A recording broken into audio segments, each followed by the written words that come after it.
chers amis internautes, vous êtes le bienvenu dans votre émission Shop News avec Eki Bumba, votre humble serviteur. Toujours na site Nabiso EHP Media, Oyo, ya Papa Edo Amani, ou Nazope Sambote, pe Maman Nabiso GH, vraiment, Bambote Nabino Place Bozwami, Shalom, Shalom, Nabana Nzambe Nyonso, ya ko présenter Bino, Eza Penzali Susute, po Tozali, na prophète Hervé Yombo, Oyo Tozali Nae, na plateau, Torosola Nae, Mouke, na Makambu Etali, Toza na continuité, ya Songe, ministère, ya Songe, et puis, Tokokipe ko inscrire actualité toza actuellement toza devant obstacle mogo oyo et se présenter dans monde na kombo ya virus otoyebi les autres nous savons batu to parler pe mon keseriango. Bonjour prophète. Bonjour papa Bumba. Bonne santé, bonne musalanza. Dieu nous fait grâce. Voilà papa, avant de retourner na mituna na biso so ko kamba biso na courte prière et puis Seigneur Jésus-Christ, nous recommandons nos frères et nos sœurs qui nous suivent en ce moment ici. Grâce puis faveur et couvrir Bango et qui base à la orienté par l'Esprit au nom de Jésus-Christ. Amen. Amen. Gloire à Dieu. Voilà, merci beaucoup Bandeko. Je crois que Bino pe beaucoup tagi na biso na mabondeli to sambela ga bongo po ete to za la inspiré.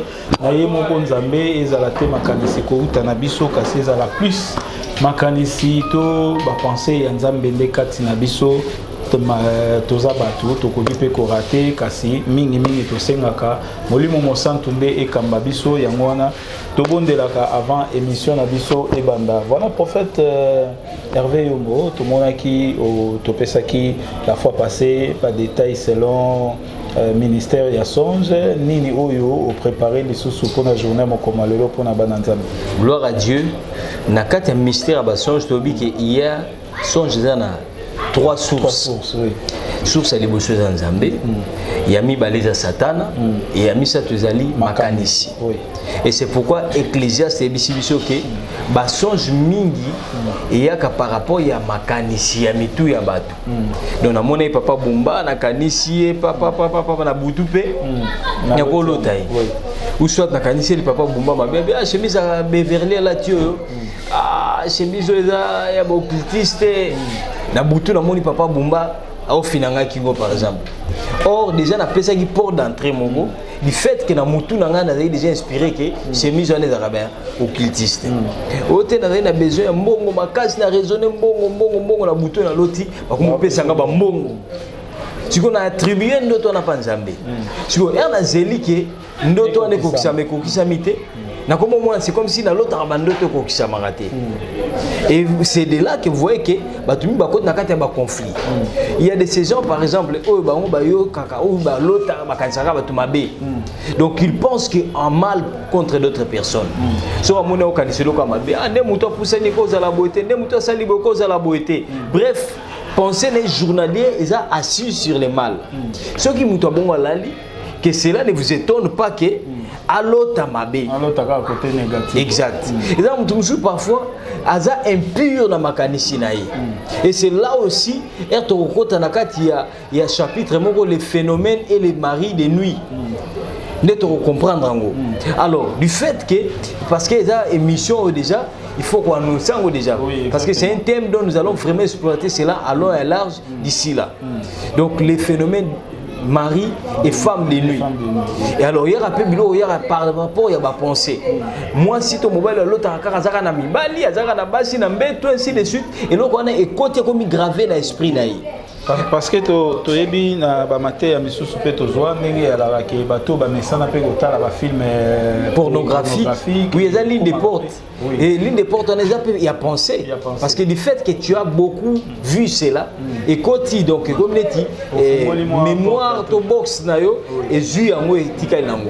Alors comme mutu azalaka tripati quand il dort son esprit des fois ne dort pas et comme qu'on réviser ba makambo le kangi na moi alors papa raison réviser et comme il tourne à ozango mona na sauter en côté a mona ya moni ke singa ke makanisa mutu ezala pur.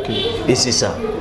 Voilà, ndenge ba français balobaka, ce que je pense, ce qui m'arrive, donc makambo na kanisaka mingi yango pe komela ngai, yango na to souhaitara mingi na ba misala na yo salaka, na ba projet na yo excusez-moi, dans le projet, il faut toujours penser à positif pour positivité et zalaka na ba makambo na biso et puis sur un projet moko penser moko relation moko toni il faut plus que penser à positif que penser à mingi négativité parce que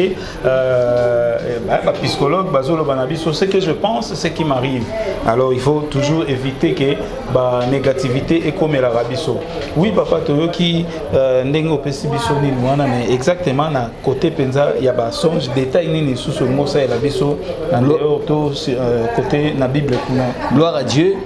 Nous avons un livre Matthieu chapitre 27 pour la lecture de la Bible. Matthieu chapitre 27, les versets 17 à 19. J'ai lu au nom de Jésus-Christ. Comme ils étaient ensemble, Pilate leur dit lesquels voulez-vous que je vous les relâche, Barnabas ou Jésus qu'on appelle Christ? Car il savait que c'était par envie qu'il avait livré Jésus. Pendant qu'il était assis sur le tribunal, sa femme lui fit dire qu'il n'y a rien entre toi et c'est juste, donc Jésus bien sûr, car aujourd'hui j'ai beaucoup souffert en songe à cause de lui. Amen. Amen. Donc, au Monique, babi pendant que bazaki na kati ya tribunal bazo samba, to bazo sambisa Christ. Babi que Pilate a proposé babi que entre Barnabas na Christ na tike la bino nani. Alors il fallait selon la loi aux Zaki établie na tawana na chaque fête ya Pâques, il fallait bâtir prisonnier moko. Mais au détriment il y a prisonnier mususu. Et alors Pilate a zaki na équation pour dire que muto na monelo wa sali ya mabete. Je trouve pas de raisons valables na bomisaï parce que là ba livrer zaki ko bomisa. Et alors crucifixion ezalaki loi moko to rythme juifté. Ezalaki ba romain de ba memaka eloko wana. Et alors attaque que muto na memaye na crucifié bongo parce que ezalaki lieu ezalaki réservé na ba grand criminel. Alors azalaki na contradiction, tâtonnement et puis dilemme. Alors na kati ya kosolo lamba juif, sa femme était à côté du tribunal. A bengi mobali naï. Ne monsignor sont des fois dans l'intimité na mobali naï. A soufflé à bi papa. Je trouve pas de raisons valables au kobomisa mutoyo. Parce que aza moyenge beni. Na butu na lalite parce que muto na tungisa mi makasi na katikati ya butu pour na sigene na bandoto na tungisa mi mingi. Donc na ndoto na tungisa mi mingi. Parce que objectif ya moi sur na papa Bumba ezalaki nini. Ezo ba na tungisa mingi tikaye. Et ngolo ba ke bandoto na loti ezo poussinga osala nini otikaye. Apparemment ils ont kitoko. Apparemment ils ont likanisi malamu et puis elle n'a pas menti. Christ azalaki juste. Mais je peux vous dire qu'il y a des sessions, il faut qu'on ait une dimension de discernement d'esprit. Le discernement des esprits. C'est un enseignement que nous aurons très bientôt ici. Alors, partant vous remarquerez quoi? Que hier à Monique aza juste. Aux agipe le kutate. Abi faut tiquer parce que na bandoto na tungi sami mingi. Je vais vous dire une chose papa Bumba. Ce n'était pas la volonté de Dieu. Ni on se la volonté d'embêter. Je vais vous dire une chose, papa. Tout ce qui n'est pas de la volonté de Dieu, si ce n'est pas la volonté de l'homme, c'est que c'est la volonté du diable.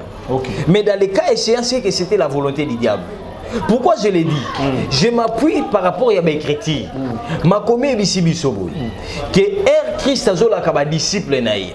Abi ke bako trahir ngai. Et que ngai na ko zala livrer na bato mabe, bako bomisa ngai. Babi ke Pierre a telemi abi ke non, okufate et au salamate. Christ a dit Pierre, alobi arrière de moi Satan. Babi ke parole ne choka ki Pierre makasi. Atika bi nga Satan. Ngam na défendre apparemment le bil comme malamu. Papa Bumba balobi ki non ba oyo bomayo okomo bango bi na okufa. Nga na telemi prophète bi. Ne papa Bumba okufa te. Bato bazana. Baba oui alingaka solo papa Bumba. Ezali ka malamu abimisi alingite muto ya sepela na kufa. Mais il a la réaction à Christ. Vous avez qui contraire n'a pensé à Pierre. Alors arrière de moi Satan. Mais tout le monde nulle part Satan dans Zoloba. Tout le monde Pierre. Albi Pierre a commis triste. Christ a dit que au commis triste pour nani. Parce que maloba o ngana lobi arrière de moi Satan, yoza Satan te. Mais maloba o bimika tinayo. Pensez. Parce que les songes aussi c'est une pensée, aux arrêts immatériels. Pensez o lobi katinayo et zali outi pa nani, pas Satan. Vous remarquez, c'est là où proviennent d'autres songes. Satan ko lata nzoto a mutu. Pour na tchaba na confusion. Si on comprend bien aux autres qui n'étant surtout anticiper explication, je pense que nazo monake donc objectif est là qui mutu sauver était faut akufa. Jésus Christ il faut akufa. Objectif kanzambe. Ezaki mabe makansene mabe parce que ya moné que na moné logo muto asalite batikaye c'était une pensée qui n'était pas de Dieu parce que Bible lobi depuis l'Apocalypse voici l'agneau de Dieu qui ôte les péchés du monde qui a été immolé depuis l'éternité avant les fondements du monde. Parce que l'agneau de Dieu, déjà Christ est déjà Koufaka Kala. Avant Mouton Soumouka. Nous avons déjà ça là que l'agneau déjà Zala immolé. Ce qu'on a dans l'Apocalypse, nous devons comprendre. Alors, quand il y a Christ, c'est qui accomplissement. Il y a prophétie. Et c'est comme ça que la Bible dit dans l'Apocalypse qui mieux Zalaki na likolo. Moutoumoko te accomplir une mission qui enverrai-je. Babi que Kimi Zalaki c'est pour la première fois dans la Bible là on a Kimi Kotina Lola. Et alors Abi Père envoie-moi.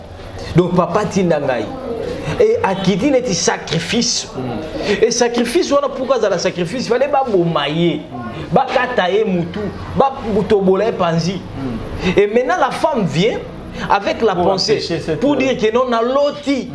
Que muto akufate soka kufate ngano papa bumba tungeto ebanate soka kufate ngano tungeto zala ba chrétien te lelo soka kufate frère na sœur Hollande biso mais lelo ngazala épargner na virus te parce que lelo yo mon frère ma sœur toi qui me suis là où tu te retrouves aujourd'hui na confinement bien sûr je te dis que à cause ya liwa ya mutuana nde yo okufa na coronavirus te à cause ya liwa mutuana nde ndakuno eza épargné à cause ya liwa ne yo barotango parmi ba victimes wanate malade ezoboma bato oboma yote parce que l'agneau de Dieu a été immolé à cause de toi.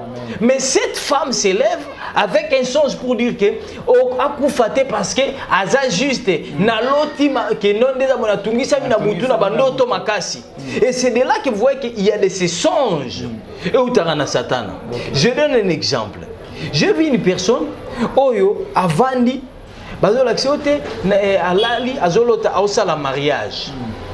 Mariage en yé na moiboué azalaka na mobalité. Mais alota akaka ke abali azana ndaku. Et quand je prie, c'est alors il y a banda ko sepela nango na kala. Et j'ai papa na bondela libala mbali bazo kende metanga mona lota na zana libala na ngana vandi bien na mobile na ngana bana to solo la to sakana. C'est bien, donne-moi la requête. Na tiketan. Ah benga papa boni, papa. Nabi mama zela naza ko bondela nzambe. Kate ko bondela, ne Seigneur a ko révéler biso que bandoto zomona wana au fait abala déjà na butu. Du fait que déjà bala na butu na moi moya bala ezati. Et quand nous avons chassé cet esprit de mari de nuit, esprit incube, ne sali que la sœur a ko bala na ndenga moi. J'ai vu une autre dame. Il est à l'otaka Azuzemi. Azuzemi abandiko abotipe abandiko Melissa. Mais après un certain temps, au moins avec manifestation visible, ma belle épée comme Kobima, mais dans la vie réelle, abotité. Et après ton mobile boumé s'aplatrir. Et maintenant quand nous avons prié, esprit et stérilité n'est pas par rapport à nous. Mais les songes qu'elle voyait, c'est la prophétie. Vous comprenez un peu? C'est pour dire qu'il y a diverses sources à bas songes. Et partant que Dieu puisse inspirer. Par exemple, l'élo yozobela. Nazo ka mutu pasi ne c'est coronavirus, papa. C'est ça. Kosu c'est corona té. Hein? Stress pèse à la tension mati likolo. Ce n'est pas que bandegone sur la poto boya que non, bazaka na corona. Tension zoya obi que non, qui cherche à appel ne appel. Alors, c'est comme ça, c'est pour vous dire que songe nyoso il faut qu'on discerner yango. Nzamba pesi batu makoki, a doter batu ba capacité ya ko discerner yango. Et c'est de là que moni ke na lobake ba maçon batika la ba maçon, ba médecin batika la ba médecin, ba magistrat batika ba magistrat, ba sala nzambe pe batika la ba sala nzambe. Parce que mon sala nzambe est sacrificateur selon mandat, ton capacité, ton parcelle d'autorité nzamba apesi. Mon sala nzambe est appelé à sala nyo sauter. C'est pourquoi il n'est pas toujours bien d'être sacrificateur, mais il est aussi mieux d'être sacrificateur et de bien exercer le rôle il y a sacerdoce. Et c'est ça le vrai problème. Nous moni ke ba foyer mingi panza na cause bandoto. Nous moni ba na misu ba kanga bango bandoki à cause bandoto. Nous moni des fois ba misusu ba bunda likolo ya bandoto. Pourquoi? Parce que leur inspiration était limitée. Na pas cet exemple moko. Na mona maman moko bana nyoso ba boye. Balota ke kaka fininga na kingwa. Ekokuta na papa metala likambo songolo pakala. C'est vrai. Mais non la maman beaucoup zo pendoki. Na bato batala kana miso kimuzu. Abi papa na boti 10 enfants. Mais 10 enfants mutoko sombela ngata sur liputa azate. On est sur wakanga ndoki. Oh, ezalaka na leki na ya mwasi. Ne azwa ka image na ye à partir ya elambo apesa kai. Ne siko akoma ko lata ye. Et era akoma ko lata ye, azwa la mana chango sacrifice dans le monde des ténèbres. Siko azwa ascension likolo na ye, ascendance likolo ne plutôt, ne sala ke akoma na pouvoir ko lata nzoto ne, ko incarner longi na ye. Akenda ko opérer nango. Er to bonde linzambe. Et ça que loko liboso ndeko na koti malade. Maladie, otika na loba. Er Monica comme entre la vie et la mort. Bobilika mbuboye. Donc en même temps qu'est-ce qu'elle a fait? Azo elongina kindoki alati siye. Oya ya malamu senini alati. Siko azo mitema ya bana ya mamoyo. Donc bana maman ba préférer ba salisa ye mama leki ke ba salisa mama la bon mama biso za ndoki. Selon bango. Mutomo te mama do so me ko so nde to bondeli ya makambo salami bana ba ba sengi bolimbisi. Mama leki akufa kate akufi abimisi tala makambo bele. Et c'est pour vous dire que le monde spirituel est dans la makambo bele. Au monde a joué la mort muto ko tika on sacrifice dans le monde des ténèbres. C'est aussi une parenthèse, Papa Mumba. Obi makambo to vivre le coronavirus. Batumi mbota la ngonda ndeka kimoto. Nous personnellement ne sommes pas étonnés de cette situation qui arrive. Okay. Parce que le Seigneur prédit toujours ne Amos et lobby. Que nzamba sala ke lokote soka bisi ba saline ba sakolité. C'est une situation qui va prendre fin. Mais comme je vous ai dit l'autre fois, les hommes ont préparé arriver à Nani et Antichrist. Parce que quand vous lisez dans le livre de Daniel chapitre 11, Bible le bini, babi que quand l'impie viendra, akoya akokota tina kati ya nini ya temple, akopekisa ba offrande na ba sacrifice. L'objectif est depuis aux ana mokili. Et ce moment événement moko comme na monde na Congo en particulier o pekisa prière. To culte, to vivant ba guerre na kati ya moko. Oh ba sala nzambe ba bondeli nzambe moto ekiti bitumbe katani to mona ba crise ba prédiction que ndeza bo bitumbe kokota ba sombi ba provision ba sali boy mais nzambe azolekisa toujours makamona outre. Mais cette fois-ci ba koteli na nzela épidémie pour dire que nzambe ayokaka libondeli na prière aux accompagner na nini na sacrifice. Objectif ya nyonso za nini? Et ça que la prière c'est une offrande, c'est un sacrifice. Et c'est comme ça que les forces du monde des ténèbres, ils ont pu aménager cette situation afin que la prière, l'offrande et le sacrifice cessent. Et maintenant les serviteurs du diable en profitent na kati ya makambo. Vous allez voir muto biote, ne toza na kati ya ba prière boy. Et comment est-ce que to tika no makambo ba offrande na ba sacrifice et neza boy to na ba dim to bonne la kaka. Et vous comprenez que le diable, la Bible le dit que mon peuple périt parce qu'il lui manque la connaissance. Quand il y a l'offrande sur l'autel, il y a les sacrifices sur l'autel, cela accélère le processus de l'exaucement. Et c'est comme ça que quand Élie, Naba prophète Yabal Bazaki na défi, on est dans 1 roi chapitre 18. Vous remarquerez quoi? Que les sacrifices et les offrandes avaient cessé. Mais quand Élie a voulu prier pour que Nzambe a rétablir l'autel de l'Éternel, a rétablir Kembo ya Nzambe, qu'est-ce qu'il fallait? Il fallait que l'offrande et les sacrifices elle a posé sur quoi? Sur l'autel. Or, au moment où ils étaient dans Mont Horeb, Carmel. Oui, Carmel. Et c'est là où Dieu s'est manifesté. C'est là où les cultes s'est déroulé. Et c'est pourquoi j'exhorte des enfants de Dieu. Bolanda basali ya Satan. Parce que les serviteurs du diable bako là même col pastoral. Les serviteurs du diable bako fana même na kati ya ba famille na banda ko na biso. Bako za même na kati ya ba église na biso. Satan akoko lo bandenga lobe na kati ya munoko ya mwasi ya Pilate. Après qui sont offrandes, après ceux qui sont sacrifices, en fait que prière nous allons exaucer. Après en fait que prière nous allons accélérer. En fait que prière nous allons détruire parce que bango na moment oyo vous allez voir cette image qui circuler, les cultes sont interdits, mais quelque part dans le monde nous avons vu bah sacrificateur il y a diable, bah lati bah binalité sur mon image wana, bah oti ko sala bah offrande na bango bah oti sala bah sacrifice na bango parce que makila bah tozo kweya awa. Il faut se dire la vérité que ezali sacrifice, ezali offrande ezali hôtel il y a diable. Makambo na olo ba Satan sepeli na ngote. Nebi ke makambo na olo ba serviteur ya diable bazana kanda mingi. Parce que bazo boma batu na kombo ya coronavirus. Maladie monsieur ezali susute. Sida ezali susute. Typhoïde ezali susute. Tuberculose, cancer ezali susute. Et comme image asika des mois là ti kombo moko coronavirus. Et vous allez voir que dans le monde spirituel, quand le diable fait des sacrifices pareils, à détourner quand même ma songe dans ma vision à bateau, avec la quand même bateau, à quand même accès à la vie spirituelle à bateau, même dans ma vision dans ma songe. Et c'est comme ça mon dit que dans la période où moi il faut un discernement et esprit ma casse. Merci beaucoup prophète qui ba détail wana osali biso pona offrande ezate ndenge makambo s'arrêter boye. Mais moi je peux dire une chose na tunaka boye nazo tuna boye mosali na Nzambe soki mosali na Nzambe aza ndenge moko na professeur. Donc oza enseignant tant oye ko prêcher batu ozokotisa bango eloko moko oyo connaissance oyo yebi ozokotisa bana Nzambe. Siko soki déjà olakisa mwana 1 plus 1 égale 2 4 plus 4 égale 8. Est-ce que au l'accès moti na 5e des humanités? Ici au quotidien il y a un mot depuis première depuis ni tikali principe. Siko na première c'est autoni tant on fait sa maths a royer ba déjà 1 plus 1 ezalaka boye pour essayer tikala. Est-ce que lelo bana Nzambe oyo bozo zwa bango sika? Est-ce que bozo lekisa bango na affaiblissement? Bozo lekisa bango bozo kolisa bango pena bientôt bozo komisa bango ba mon exode et pourtant ba utina on a jeunesse té. Siko soki déjà mutu oyebisa ye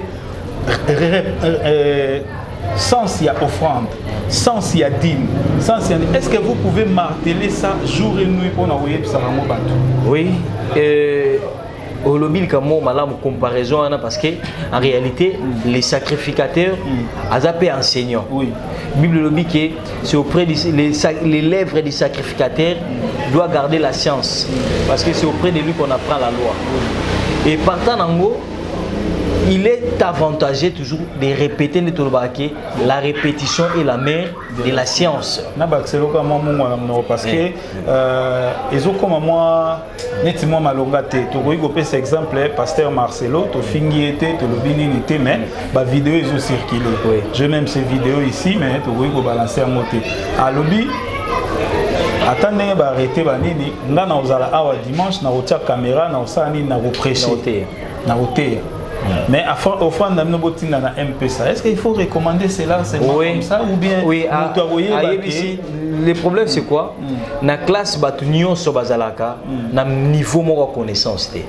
Moi je suis pour comprendre 1 plus 1 égale 2. Il faut que soit des bonbons. Soit des bonbons, sangisa et pesiboui.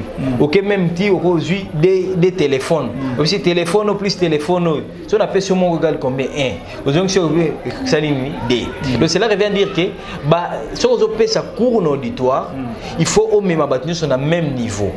Pourquoi? Parce que ils ont des règles depuis Genèse tin Apocalypse, ils ont répété pas qu'on répéter tin Suka. Donc cela revient dire que ils ont des principes où ils sont immuables. Quand je parle des principes immuables, bato batangaka, liloba nzambe baby, qu'est-ce que je suis en train de parler? Et le monde spirituel auto vandeli. Et un monde y a offrande à sacrifice. C'est ça le monde des esprits. Au fait, beaucoup de gens Satan a rotika autant que Bible restera verset neti tchakou. Au bon de la prière moko inexaucée. Mais à privé aux connaissances. Ingolo banini na maloba nzambe ero zangelo komoko ezane to zangili boko le fils okomi handicapé ozangi likolo komi handicapé lui il faut ba luka aseke bala tso ata prothèse. Et c'est ça au fait, parce que les cultes sans une offrande, ils ont cultes incomplets. Je n'ai pas de relation particulière avec Pasteur Marcelo, mais je dis une chose, il a parlé ce qui est la parole de Dieu. Pourquoi? Parce qu'offrande doit être une église, il n'y a pas d'angaïté. Mais je suis en train de défendre la parole de Dieu. Parce que non,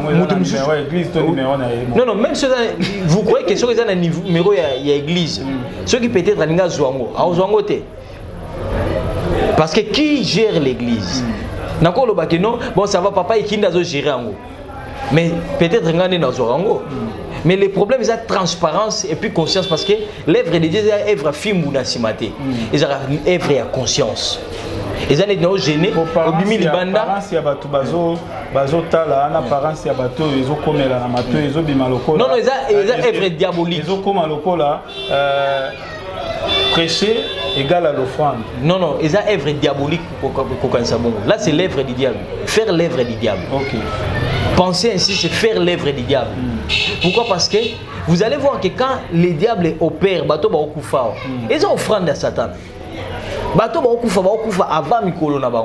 C'est l'œuvre du diable. Mutumora bengi na France alobi na ngai ndeni bino bozo pesa ba message que eza corona ezali volonté ya Nzambe mais azopesa bino ba message ndeni azopesa bino solution te pour ebikisa batu parce que soki mutakuta na Nzambe il faut pesa solution. Et là tout le monde qui nous appelle.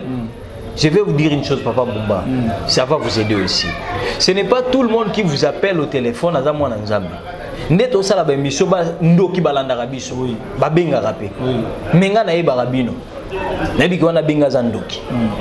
Vous voyez? Ba ndoki ba benga rabiso, ba incrédule ba benga rabiso, bato ba yaka na ba esprit diabolique a tenté bato ba benga rabiso. Nous savons toutes ces choses là. Message déjà prédit. Mais quand Dieu parle, la preuve est que yo papa bumoza mwana nzambe. Ozu corona te pour année. Parce que la main de Dieu te protège. Donc moi je ne peux pas tolérer une personne ou inactif que Jésus-Christ est incapable de protéger. Il y a nos frères, nos sœurs qui sont en Europe, qui sont en Asie, en Chine, aux États-Unis, au bazar à Athènes, en côté. Peut-être ma voisin même dans l'immeuble bazar à Athènes, parfois même na bateau bazar une maladie. Mais Dieu les a protégés. Et nous le bakeza bablo on est sur balanda. Tu n'as pas cet exemple neti ndeko mo so moi sito mobali a combien de prophètes même à Bible. Je suis désolé. Parce que vous savez, quand vous suivez la parole de Dieu, il ne faut pas amener un esprit de tordre la parole. Pourquoi? Parce que ce que Jésus a utilisé technologie à temps. La preuve est que dans son temps, il y avait dans son temps, il y a rouleau dans la synagogue. À cette époque, il y a la voiture. Alors, je trouve mal que les technologies ont évolué. Ce que je lis, ils ont rêvé à quoi coûter. Ils ont prophète Herval Obité, non plus brochure à frère Branham. Mais c'est la parole de Dieu. Avec toutes les mêmes références que Yozo Tangakuna. Quand je lis ici, Yo vérifié sur ma camona Otangawa, ils ont kunaté. C'est ce qui nous intéresse. Parfois, on est à la dictionnaire biblique à la fois.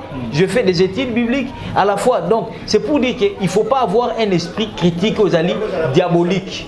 Aux alliés, par exemple, on dit, image d'Amino Mabé. Mais image au monde des Mabé. Benga Papa Bumba, n'est image d'Amabé. À tes matériels, la biso.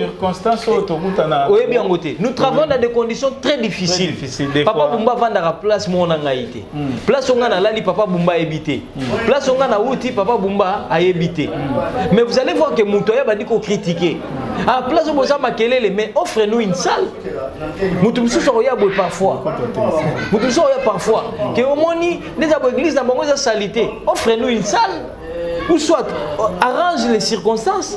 Quand le pasteur Marcelo, par exemple, alobi ke botina na MPSA. C'est pour dire parfois tu as du mal à te déplacer, mais tu suis au moins les cultes en live. Et nous que la prière doit être complète.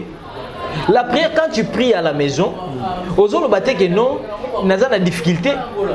Quand tu gênes, aux autres bateaux que corona est au bon bateau. Mais néanmoins, tu continues à faire ce qui est écrit dans la parole de Dieu. Alors, est un homme de Dieu, un sacrificateur. Il ne peut pas te laisser dans l'erreur pour te plaire. Et l'œuvre du diable, les autres salles en attendent. Satan a lingi otika porte ouverte à joyau. Mon frère, ma soeur, je vais te dire une chose. On va confier l'équipe, on est l'autre côté. Je te dis une chose, parfois, nous sommes camarades au Vandarane. Je te dis une chose, parfois, nous sommes en critique sur Facebook. Parfois, il y a un doki au Baby Sarbato. Alors, il faut comprendre que ces choses, Satan a séparé dans ma camonza bêté. Et si nous sommes tellement à tout que bon frère, nous sommes qui bazore qui da wapi. Parce que c'est laisser l'église au monde. Au baganga en plein air que papa ba l'équipe ba maman. Au moins papa ba ki ba sangani ba yo pesa kinzonzi. Et baba ko pesa nini? Ba benga nini? Et comme on le sous le nom m'échappe. Terme ba utiliser kuna. Mais je n'ai jamais vu tout monde que momo simo ki mba mkianga nazwaka et kindara wapi. Vous comprenez un peu? Ça ne dérange pas. Et ça, bango. Non, non, le problème c'est quoi? Le problème c'est quoi? Et ça, il faut avoir la conscience moko pire. Vous voyez la bonne éducation, soit dans ndaku, soit dans l'école, soit dans l'église. Si une personne a une éducation dans ndaku, elle a la chance à son école. Voilà, le mot c'est Tinsan. Ah, Tinsan, c'est ça. Si on a un niveau de l'école, il a la chance à son éducation malamu, na niveau ya nini, il y a église. Mais on a que mutu a même mauvaise éducation za nango na ndako na bango. A même donc etika mukeke atuna ke papa na bango na maman na bango tango balala na chambre basala kanini. Voyez un peu. Vous comprenez comment est-ce que Satan a vendu la rendez que tout commence par l'esprit, la pensée de la personne. Et nulle part au monde que mutatuna ke non ah mais bitumbo bimaka entre batu ya mokotona batu centre et suka wapi batu bakufa suite nango za la kanini. Mais vous allez voir que Moutou, il se plaît au monde même qui m'a dit ça vient au film pasteur abi pasteur ba senga mabonza. Mais mabonza na ba pasteur ba zongo na bato baza pauvre. Il y a un monsieur pauvre, une femme pauvre, on peut ça combien? Vous comprenez un peu? Les années de l'on a moni et commentaire moi on a évité ce qui est ali vrai ou faux on va attribuer en na Michel Bakenda pour dire que ote à lobby église de la soukaraka na ba prière ya pamba. A même appelé contribution à payer ça gouvernement Mbongo pour que va lutter dans le coronavirus. Je suis désolé ceux qui sont frères. Ceux qui sont frères, on ne se moque pas de Dieu. Nous avons à côté. Tant que Mouto depuis Mokile Banda Babé a kika papa. Papa Betaka. Cela revient à dire quoi? Au lieu parfois Moutou, au vent de Sakani na Bamituka, to Sakani na théâtre, to Sakani. Et c'est comme ça aujourd'hui vous voyez que les gens des théâtres bazan na problème mingi. Parce que même dans leur théâtre des fois, ba tout karanzambe. OK. Même dans le théâtre, ba tout karanzambe. Et partant nango, ba tchaka na ba salle ya solonel lokuta dans les mêmes sacs.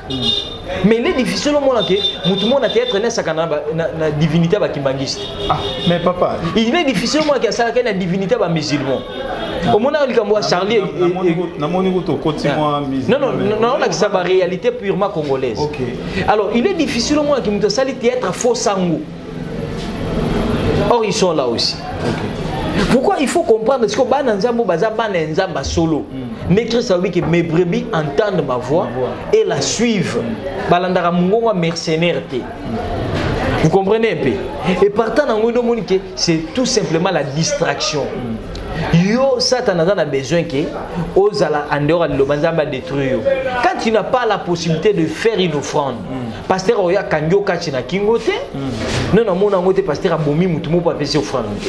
Mais simplement quand tu as ça en âme et conscience, n'engé Égypte a libéré Israël. Pharaon le PC proposé non cette fois-ci bon to boye ki okende to boye ki okenda moi sinabana cette fois-ci bon kende bino nyoso mais néanmoins bokende maboko pamba boke bosambela ka nzambe na bino ndenge commentaire na lobby ole ba sambela ka pamba prière za la pamba te la prière c'est une force s'il y a une personne qui prie c'est qu'il y a un Dieu qui exauce aussi. Okay. Et partant en Moïse a répondre à lobby que si nous prions notre Dieu sans les offrandes et les sacrifices et vous avez l'abomination devant Nzambe. Et c'est comme ça que malgré crise, dans 1 Roi chapitre 18, les versets 1 à 26, vous allez voir que malgré crise, mais qu'est-ce qu'Élie a demandé? Qu'il y ait des hôtels. Il y a Bal, il y a Oyanini, il y a Nzambe. Mais il y a liwa, na calamité. Et c'est comme ça que Salomon, l'homme sage, oh, lélo parfois bateau basé tapaka poitrine baza sage, baza na sagesse de Salomon. Qu'est-ce qu'il a dit? Babi que quand il a prié et avant prière ne babi a érigé hôtel. Abandi ko prédire, abi que mokileza mokila makambo. Abi que Nzamba Israël. Nazo bondela na sika oyo. Ce qui peut-être peuple oyo a péché et que yo betier na maboko ya bato ponza mabeta bato na banzela bato to obeti na nzela épidémie ne toza lelo na coronavirus to banguna ne bakomi makasi koleka ya cause de désobéissance mais ceux qui bato batelemi na sika oyo ba offrir offrande to sacrifice na bango likolo kitape kanisa bango bundela bango longisa bango tia bango likolo banguna na bango. C'est une prière trop forte. Mais les temple les alali c'était mur et tika la mire à lamentation. Là c'est notre chapitre. Mais le temple comment place de tous évoquer comme anani il y a Jésus Christ. Alors, Satan qu'est-ce qu'il fait? Il cherche à arrêter cela. Nous pouvons aussi prier sans offrande de sacrifice. Mais pourquoi il a fait? Parce que la règle l'esprit changera. Il y a un moment qui n'attend pas que tu aies un papa qui ba maman qui a calé ba wando boto la batu ma pang. Mais le moment qui ba kufa. Moi papa qui mora zara jeune beaucoup la rané. Akombe papa qui le mine ko na kufa boto le pang. N'était ce moment. Tata moi zara jeune mais lobi ndeko na kufa boto le pang. Ba même comportement qu'ala te décriaka ndezongi lelo. Pourquoi? Parce que c'est un esprit. L'esprit ne meurt jamais. Non, là c'est une parenthèse par rapport à la question sur Makambo offrande, Makambo banini. Sur le BNP, c'est ça, moyen électronique. Nous toujours à rôle, ça la part pour la banque. Dans la banque, mais banque peut-être tout moins c'est déplacé zaté. Mais à prier, à gêner. D'ailleurs, nous sommes dans les moments où nous sommes en pleine prière et en pleine gêne. Voilà, nous sommes en pleine prière, en pleine gêne, mais au Beti solo il y a Salomon, Dengayaka na temple pour la déclaration, la lamentation pas Nzambe par rapport à Oyo comme la Kibango, na moment wana. Mais qui est cet homme dédié Oyo, Lelo, comment on appelle Makambo et Komi atelemi pe aloba to aluka coin moko ya osala prière ata pona kosala prière na batu te. Je sais pas si Salomon azaki accompagné na batu mais prière pona koluka pour les lapins ya Nzambe to ko se lamenter pas ya Nzambe par rapport à cette épidémie. Mais papa Bumbaso toute la question c'est comme si bon j'ose croire que toute la question pour la bandeko baza exactement ibanda za pona ote. Alors dire que qui est cet homme eza ko ignorer musala to osala. Parce que si peut-être vous dites ça, c'est ignorer le travail que nous faisons. Non, parce qu'aujourd'hui, tous tels que nous on est là, tous en a quatre mabondeli. Pour l'épidémie, eux ont épargné Moutouté. Ils ont épargné Bassal Nzambete. Au moins, ils ont épargné Totuni Motuna Oyo, dans le sens nini. Tokoi ko ignorer Moussala O Bassal Nzambe ba osalate. Personnellement, neti ngai ko se taper la poitrine te. To yambi Bassal Nzambe ebele. Oyo ba lobaki déjà pona masako pona ba makambo tozo mona lelo. Alors tokoki ko douter na Moussala Oyo Bassal Nzambe ba osalate. Mais dans sens nini. Salomon a ko les pas Nzambe ko sala prière. Ce qui Salomon azaki ye moko tam soupe prière ou azaki ko sala wana abeta lisolo na moté. To so ga yebsa ye mutute. Ce qui comment mi lelo na Bible lisolo na mwebeta maki. Sans tozoloba nani oyo lelo peut-être à sali déclaration moko ata na Twitter na ye to na nini oyo ezali ebelé. Na opé cet exemple mon. Nga moni prophète Léopold Mbano. Na moni tweet nae par rapport à prière. Na moni prophète Ngawala Francis. Na moni tweet nae. Na moni ba pasteur Marcelo. Na moni général Sonic Afuta Rockman. Dans la déclaration comment est-ce que singi bazala en prière. Pendant tout temps ils ont mon PPA esprit des morts. Ils ont soufflé. J'ai vu beaucoup des hommes de Dieu. Et moi-même y compris. Ce sont des déclarations. Bananza Mora Bonde la Ranabango. Je ne manque pas presque chaque jour, il leur envoie les versets bibliques pour dire que nous sommes en prière. Parce que c'est un moment où Moutouaro a distrait. Voilà. Parce que ça, tu as un longola, a kana longola. C'est ça. mais ba oyo baza distraite nzamba kobatela bango. Et la seule façon de protection, c'est dans la prière. On ne fait pas la fête quand ça brille chez les voisins. Moi, un homme de Dieu, ça sert à quoi que je prie que pour ma protection, voisin on a okufa. Peut-être mon diminanga ndeyoana, mon dimaye sur yobonde la pananga ndeyoana. Parfois muto arotato la sangomala mulobi na Chine yewana okufa. Lelo oza menacé.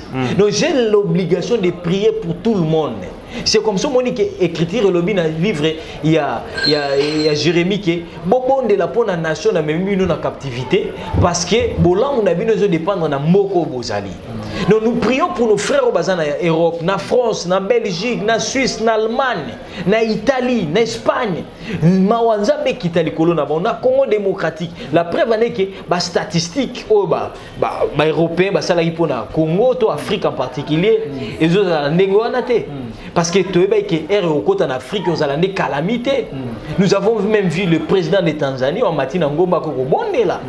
Nous avons vu le président actuel, il a dit ça, la déclaration. Et nous avons vu tout le monde. Mais les Européens, par contre, nous avons vu la science, les mbongo, les frères, le bigoté, les mbongo, les pasteurs nigériens, malade, les malades, les mbongo. Chine, si vous avez pour la mbongo, Chine est en mbongo, papa. Si vous avez pour la mbongo, France est en mbongo. France est en médecine. Mais malade, vous avez pas en Zambie. J'ai aimé la déclaration du premier ministre italien. Oh, le biquet. Tout ça, l'ignon, sotoko, kosala. Et simbité.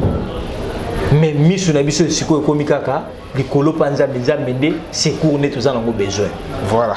Et c'est ça ce qui se passe actuellement. Voilà. Nzambende secours oyo totikali kotale là parce que nous pouvons tout donner, tout koyi kopesa ba énergie na biso intelligence, science, mbongo yango ekolonga eloko moko te à travers cette pandémie oyo ezotumisa mokili. Voilà, prophète tokomi pendant la souka émission nini oyebisa bana nzambe atiti nini bakoki kozala. Gloire à Dieu.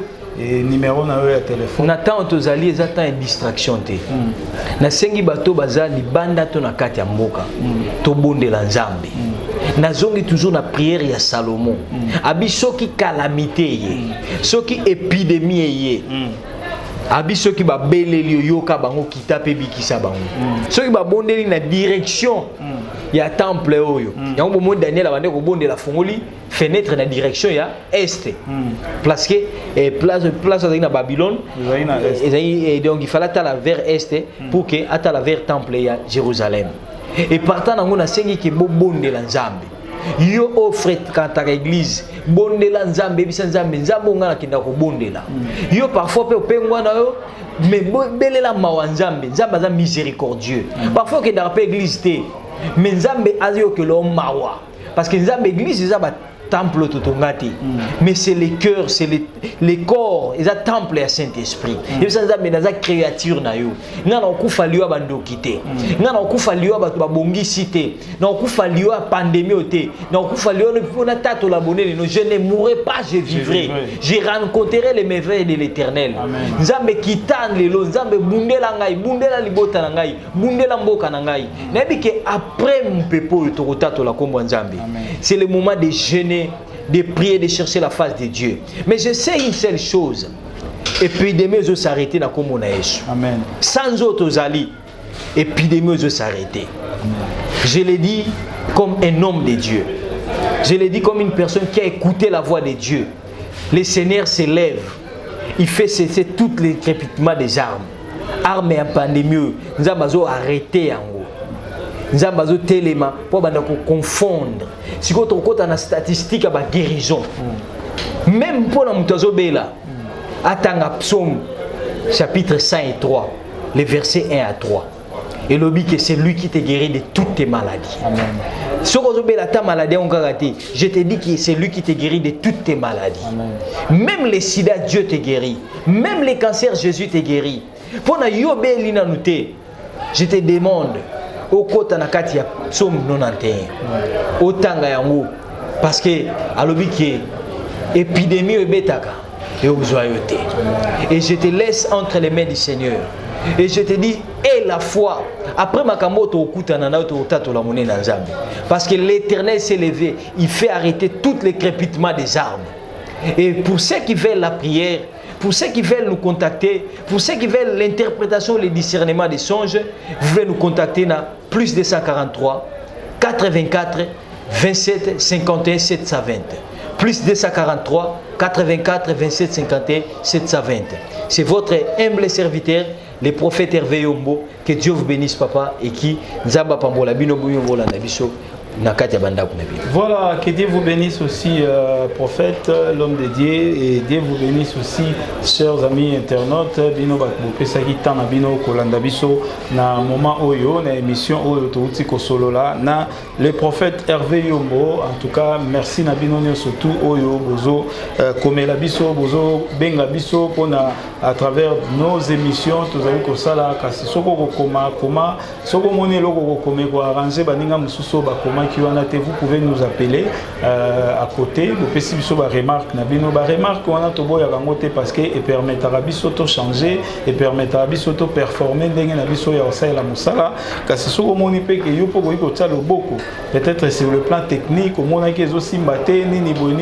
pouvez aussi faire quelque chose pour oser rappeler la qualité supérieure et ça la paie bien. Merci vraiment à Bandegonio surtout Oyo Bazolanda Biso de partout et tout comme suka émission to pesi merci les sous na salon Adolix de Gonabiso Kulutu Nabiso Ado na kati ya Belgique to pesi mbote to bosani pété masa na ngai lik vraiment ba mbote na yo place aux ali lik mawa mpanga ba mbote na yo place aux ali to pesi bino nyonso to mbote famille Bumba Mobimba ba mbote place Bozali et to kutane très prochainement na ba numéro mususu soki bosengi to yambela bino prophète to kozonga lisusu ko yamba pe bogoyoka oyo bokozana nango posa lokola mituna pe ba dilemme na bino. Voilà to kutane très prochainement na ba numéro mususu to lobinde to loba na suka émission na biso ensemble na bino.